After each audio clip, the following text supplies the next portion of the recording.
Hi guys, current affairs funda में आप सभी का स्वागत है। तो इस वीडियो में हम SBI PO, IBPS PO, RRB PO and clerk exams के लिए जनरल अवेयरनेस के 40 क्वेश्चंस करने वाले हैं। इस सीरीज का ये पार्ट 3 है। इससे पहले 2 पार्ट्स ऑलरेडी अपलोडेड हैं और इस वीडियो में ये सभी क्वेश्चंस हमने प्रैक्टिस मॉक द्वारा प्रोवाइड कराए गए फ्री मॉक टेस्ट से लिए हैं। बाकी सेक्शंस के लिए आप इस फ्री मॉक टेस्ट को अटेम्प्ट जरूर करें। इसका लिंक आपको फर्स्ट कमेंट में मिल जाएगा। तो चलिए फिर करते हैं शुरुआत इस वीडियो सेशन की। किस बैंक ने स्व सहायता समूहों यानी सेल्फ हेल्प ग्रुप्स के लिए माई पैड माई राइट परियोजना शुरू करने के लिए कार्यशील पूंजी प्रदान करने के लिए नैफ फाउंडेशन के साथ समझौता ज्ञापन पर हस्ताक्षर किए हैं? तो ये किए हैं friends central bank of India ने। और इसके जो एमडी एंड सीईओ हैं ये हैं पल्लव मोहापात्रा और इसका हेडक्वार्टर्स है मुंबई में। किस राज्य ने पब्लिक अफेयर्स इंडेक्स 2020 में बड़े राज्यों की श्रेणी में शीर्ष स्थान प्राप्त किया है? तो ये प्राप्त किया है केरला ने। बाकी आप यहाँ से कैटेगरीज देख सकते हैं। स्मॉल स्टेट्स कैटेगरी में पहले नंबर पर गोवा है और यूनियन टेरिटरी कैटेगरी में नंबर 1 पर है चंडीगढ़। इसी तरह लार्ज स्टेट्स कैटेगरी में केरला के बाद तमिलनाडु है, उसके बाद आंध्र प्रदेश है। सरकार ने नेताजी सुभाष चंद्र बोस की 125वीं जयंती के उपलक्ष्य में एक उच्च स्तरीय समिति का गठन करने का निर्णय लिया है। समिति की अध्यक्षता निम्न में से कौन करेगा? तो इस समिति की अध्यक्षता करेंगे प्राइम मिनिस्टर नरेंद्र मोदी। साथ ही आपको ये भी जानना चाहिए कि सुभाष चंद्र बोस जी का जन्म उड़ीसा के कटक में हुआ था 23 जनवरी 1897 को। जम्मू कश्मीर के वर्तमान लेफ्टिनेंट गवर्नर कौन है? तो जम्मू कश्मीर के लेफ्टिनेंट गवर्नर हैं Manoj Sinha ji. Standard insurance product Bharat लघु उद्यम सुरक्षा उन उद्यमों के लिए है जहां जोखिम का कुल मूल्य ₹5 करोड़ से अधिक और ₹50 करोड़ तक होता है। हरेला फेस्टिवल किस राज्य में मनाया जाता है? तो हरेला फेस्टिवल मनाया जाता है उत्तराखंड में। हाल ही में केंद्र ने वार्षिक योजना के तहत महाराष्ट्र के लिए 5801 करोड़ रुपए की नई राष्ट्रीय राजमार्ग परियोजना को मंजूरी दी है। बैंकिंग क्षेत्र से जुड़े प्रोविजनिंग कवरेज रेशो से आप क्या समझते हैं? तो फ्रेंड्स इसका मतलब होता है percentage of funds to be set aside by the banks for covering the prospective losses due to bad loans. खराब ऋण के कारण संभावित नुकसान की भरपाई करने के लिए बैंकों द्वारा अलग से निधियों का निर्धारित किया गया प्रतिशत। Department for promotion of industry and internal trade DPIIT किस मंत्रालय के तत्वावधान में काम करता है? तो फ्रेंड्स ये करता है ministry of commerce and industries के अंतर्गत और इसमें यूनियन कैबिनेट मिनिस्टर हैं पीयूष गोयल। आरबीआई द्वारा निर्धारित मार्च 2020 के लिए डिजिटल पेमेंट्स इंडेक्स स्कोर क्या है? तो 2020 के लिए पूछा गया है, तो ये इंडेक्स स्कोर है 207.84। साथ ही आपको ये भी जानना चाहिए कि जो ये डिजिटल पेमेंट्स इंडेक्स है ये 5 ब्रॉड पैरामीटर्स को कवर करता है और ये सभी पैरामीटर्स हैं payment enablers, payment infrastructure supply side factors, payment performance and consumer centricity. तो इसमें आप ये याद रखना कि सबसे ज़्यादा जो वेटेज है 45% ये है पेमेंट परफॉर्मेंस का। स्वास्थ्य और परिवार कल्याण मंत्रालय, टाटा ट्रस्ट और किस कंपनी ने भारत में प्राथमिक स्वास्थ्य केंद्रों में गैर संचारी रोगों के प्रबंधन के लिए एक मोबाइल एप्लीकेशन NCD-PSC विकसित करने के लिए सहयोग किया है? तो ये किया है फ्रेंड्स इन्होंने डेल टेक्नोलॉजीज के साथ। IUCN की एक रिपोर्ट ने भारत के पश्चिमी घाट को महत्वपूर्ण चिंता का विषय बना दिया है। IUCN का मुख्यालय किस स्थान पर है? तो इसका मुख्यालय स्विट्जरलैंड के ग्लैंड में है। ह्यूमन डेवलपमेंट इंडेक्स 2020 में भारत की रैंक क्या है? तो इसमें भारत की रैंक है 131। साथ ही आपको ये भी जानना चाहिए कि ये index United Nations development programme UNDP द्वारा जारी किया गया है। मराठी जर्नलिस्ट डे प्रतिवर्ष किस तारीख को मनाया जाता है? तो ये मनाया जाता है 6 जनवरी को। लिक्विडिटी स्टैंडर्ड्स पर बेसल 3 फ्रेमवर्क से जुड़े NSFR में S का क्या मतलब है? तो इसमें S का मतलब है स्टेबल और इसकी अगर फुल फॉर्म देखें तो नेट स्टेबल फंडिंग रेशो।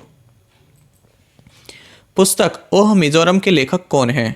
तो इस पुस्तक के जो लेखक हैं ये है PS श्रीधरन पिल्लई। ये मिजोरम के राज्यपाल हैं। आरबीआई के एक नए ढांचे के अनुसार national payments corporation of India यानी एनपीसीआई को system wide important payment system के रूप में नामित किया गया है और पीएफएमआई के खिलाफ मूल्यांकन किया जाएगा। संक्षेपा सर, पीएफएमआई में पी का क्या अर्थ है? तो फ्रेंड्स बेसिकली क्वेश्चन ये है, आपको ये बताना है कि पीएफएमआई में पी का मतलब क्या है। तो पी का मतलब है प्रिंसिपल और पीएफएमआई का पूरा फुल फॉर्म है principles for financial market infrastructures. University grant commission UGC के अध्यक्ष कौन हैं? तो इसके अध्यक्ष हैं धीरेन्द्र पाल सिंह या डीपी सिंह भी कहते हैं इनको। फोन पे निम्नलिखित में से किस लाइफ इंश्योरर के साथ हाल ही में अपने प्लेटफॉर्म पर term life insurance plan launch किया है? तो ये किया है friends ICICI prudential life insurance के साथ। जम्मू और कश्मीर औद्योगिक विकास परियोजना 2021 को वर्ष 2037 तक ₹28,400 करोड़ के कुल परिव्यय के साथ अनुमोदित किया गया है। केंद्रीय वित्त मंत्री निर्मला सीतारमन ने हाल ही में 40वीं जीएसटी परिषद की बैठक की अध्यक्षता की है। जीएसटी परिषद का गठन भारतीय संविधान के किस अनुच्छेद के तहत किया गया था? काफ़ी इंपॉर्टेंट क्वेश्चन है। तो ये किया गया था आर्टिकल 279A के तहत। अयोध्या किस नदी के किनारे पर स्थित है? तो ये आप सभी को मालूम होना चाहिए, सरयू नदी के किनारे पर है। रवि पटवर्धन का 84 वर्ष की आयु में ठाणे के एक निजी अस्पताल में निधन हो गया। वह एक प्रसिद्ध एक्टर थे। क्षेत्रीय ग्रामीण बैंकों का स्वामित्व क्रमशः केंद्र सरकार, राज्य सरकार और प्रायोजक बैंक यानी स्पॉन्सर बैंक के पास होता है और उनके शेयरों का हिस्सा क्रमशः 50% ये केंद्र सरकार का हिस्सा होता है, 15% ये राज्य सरकार का होता है और जो स्पॉन्सर बैंक है उसका 5% की शेयरिंग होती है।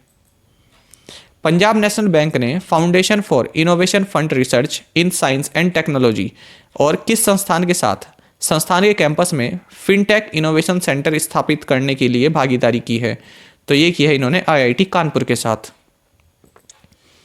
किस केंद्र शासित प्रदेश ने हाल ही में सतर्क नागरिक मोबाइल ऐप लॉन्च किया है? तो ये किया है जम्मू एंड कश्मीर ने। एनटीपीसी लिमिटेड ने नर्मदा लैंडस्केप रिस्टोरेशन प्रोजेक्ट के कार्यान्वयन के लिए भारतीय वन प्रबंधन संस्थान भोपाल के साथ एक समझौता ज्ञापन पर हस्ताक्षर किए हैं। परियोजना एनटीपीसी लिमिटेड और निम्नलिखित में से किसके द्वारा वित्त पोषित की जाएगी यानी फाइनेंस्ड की जाएगी? तो ये की जाएगी United states agency for international development USAID। पार्थिव पटेल ने हाल ही में संन्यास की घोषणा की है। वह किस खेल से जुड़े थे? तो ये काफ़ी फेमस क्रिकेटर रहे हैं। कोविड-19 महामारी से प्रभावित गरीब और कमजोर घरों के लिए भारत के राहत प्रयासों का समर्थन करने के लिए किस देश ने ₹2113 करोड़ के लिए भारत के साथ ऋण समझौते पर हस्ताक्षर किए हैं? तो ये किए हैं जापान ने। त्रिपुरा ग्रामीण बैंक हाल ही में खबरों में था। कौन सा बैंक त्रिपुरा ग्रामीण बैंक का प्रायोजक बैंक है यानी स्पॉन्सर बैंक है? तो यह है friends Punjab national bank. Resonance consultancy limited द्वारा 2021 वर्ल्ड्स बेस्ट सिटीज शीर्षक वाली रिपोर्ट के अनुसार दुनिया का सबसे अच्छा शहर कौन सा है? तो यह है लंदन। साथ ही आपको ये भी जानना चाहिए कि इसमें दिल्ली केवल भारतीय सिटी इंक्लूड की गई है और इसकी 62वीं रैंक है, 62nd। हाल ही में अक्टूबर 2020 में किस कंपनी ने राष्ट्रीय कौशल विकास निगम NSDC के साथ मिलकर भारत में अगले 10 महीनों में डिजिटल कौशल के साथ 1 लाख से अधिक अयोग्य महिलाओं को कौशल प्रदान किया है? तो ये किया है माइक्रोसॉफ्ट इंडिया ने। किस बीमाकर्ता ने हाल ही में यानी नवंबर 2020 में AI enabled tool for motor claim settlements launch किया है? तो ये किया है HDFC Ergo general insurance company ने। इंटर पार्लियामेंट्री यूनियन IPU के 30वें राष्ट्रपति के रूप में किसे चुना गया है? राष्ट्रपति का मतलब है यहाँ पर प्रेसिडेंट, अध्यक्ष आप कह सकते हैं। अध्यक्ष के रूप में किसे चुना गया है? तो ये चुना गया है डुआर्टे पेशेको को। ये एक पुर्तगाल के पार्लियामेंट्रिशियन है। जनवरी 2021 में PM केयर्स फंड ट्रस्ट देश में सार्वजनिक स्वास्थ्य सुविधाओं के अंदर अतिरिक्त 162 समर्पित pressure swing absorption medical oxygen PD संयंत्रों की स्थापना के लिए 201.58 करोड़ रुपए का आवंटन कर रहा है। भारतीय रेलवे ने आर्टिफिशियल इंटेलिजेंस और डेटा एनालिटिक्स जैसे डिजिटल टूल का उपयोग करके अपनी परिचालन दक्षता में सुधार करने के लिए किस संस्थान के साथ समझौता किया है? तो ये किया है friends Indian school of business Hyderabad के साथ। MMID कितने अंकों की संख्या है जो आपको SMS या मोबाइल नंबर के माध्यम से तत्काल भुगतान सेवा का उपयोग करने की अनुमति देती है? तो MMID में 7 अंक होते हैं और इसकी फुल फॉर्म होती है मोबाइल मनी आइडेंटिफायर।